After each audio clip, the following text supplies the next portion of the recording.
주께서 어찌하여 얼굴을 가리시고 나를 주의 원수로 여기시나이까? 주께서 어찌하여 날리는 낙엽을 놀라게 하시며 마른 건물을 뒤쫓으시나이까? 아멘. 오늘 말씀을 가지고 이제 왜가 아니라 어떻게 집중하십시오라는 주제와 제목으로 주의 마음을 같이 나누기를 원합니다. 저나 여러분이나 우리 모두가 어떤 문제나 고난을 당하게 되면 가장 먼저 취하는 것이 무엇이냐면 그 문제의 원인이 무엇인가, 왜, why에 집중하게 됩니다. 왜 이런 일이 나에게 일어났지? 왜 이런 일이 우리 가정에 일어났지? 그 이유를 파악하고 분석하는 것이 너무나 중요합니다. 왜? 그 원인을 알아야 해답을 쉽게 찾을 수 있기 때문입니다. 그런데 진짜 문제가 뭐예요? 세상의 모든 문제와 고난의 답을 알 수가 없다는 것이죠. 그렇죠. 예를 들어 볼까요? 술, 담배를 평소 한 번도 하지 않았던 참 신실하신 목사님이 어느 날 폐암에 걸려 돌아가시게 됩니다. 아니 술, 담배라도 했으면 모르는데 술, 담배 맨날 하는 사람도 안 걸리는데 늘 말씀과 기도에만 살고 신실하게 하나님 앞에 살았던 사람이 왜 하필이면 폐암에 걸리는가? 그 이유를 우리가 알 수가 없습니다.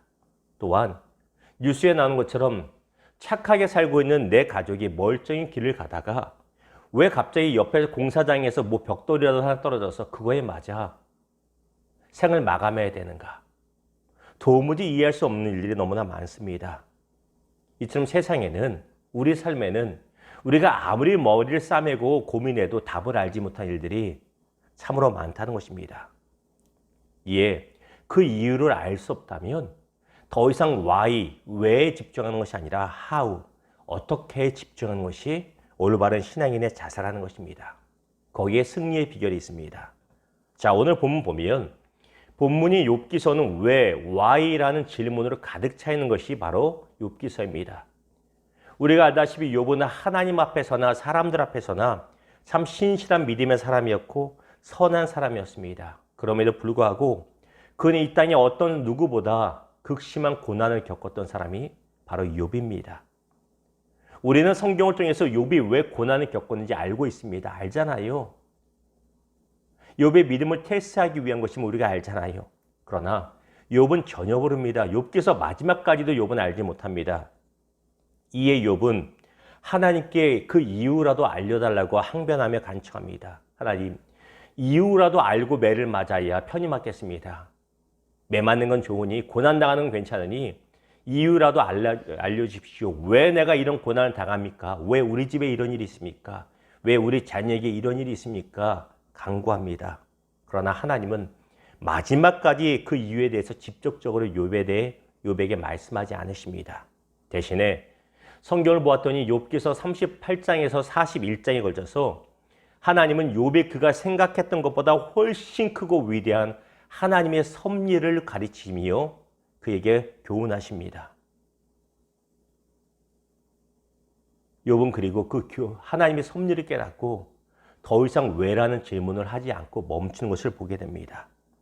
이것이 바로 이유를 알 수 없는 문제에 대해 우리가 취해야 되고 집중해야 될 삶의 승리의 자세라는 것입니다.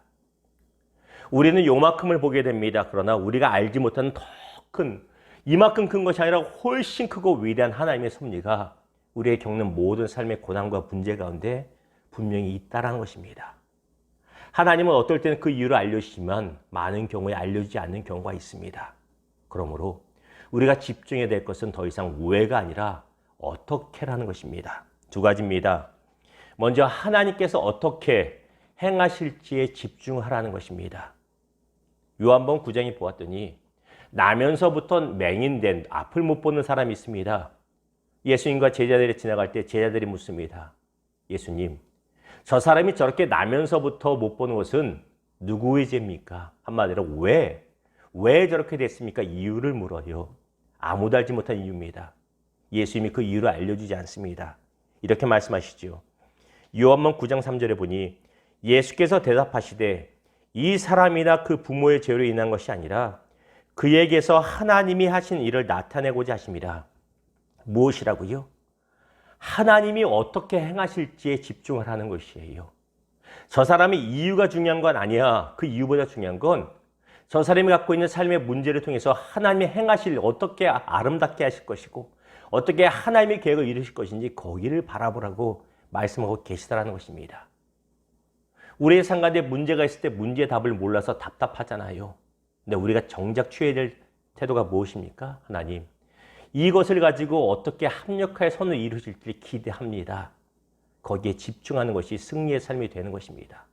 사랑하는 여러분, 이유를 알 수 없는 고난과 문제 가운데서 이유에 함몰되지 마시고 하나님이 어떻게 영광을 보이실 것인지 하나님이 행하실 것에 집중할 수 있기를 주님의 이름으로 축원합니다. 두 번째는 내가 어떻게 행해야 되는지에 집중해야 된다는 것입니다. 이 말은 문제의 원인에 더 이상 매여 있지 말고 지금 내가 할 수 있는 일을 찾고 거기에 집중하는 것입니다. 보십시오. 요셉은 왜 자신이 종으로 팔려야 되는지 그 이유를 알지 못합니다. 형들만 알고 본인은 잘 몰라요. 게다가 왜 억울하게 감옥에 갇혀서 감옥 생활까지 해야 되는지 그 이유도 알지 못합니다. 그런데 성경을 보세요. 요셉이 그 이유를 알지 못한다고 소주병이나 까면서 막걸리나 마시면서 신세 한탄하고 있습니까? 그렇지 않습니다. 그는 이유를 알지 못한 일에 대해서 그건 내려놓고 자신이 현재 할 수 있는 일을 찾아 거기에 집중했다는 것이에요. 그것이 그의 승리의 삶의 비결입니다. 다윗은 어떻습니까? 다윗은 자신이 무엇을 잘못했기에 사울왕에게 그렇게 미움받는지 알 길이 없습니다. 아무리 돌아보도 자신이 잘못한 게 없거든요.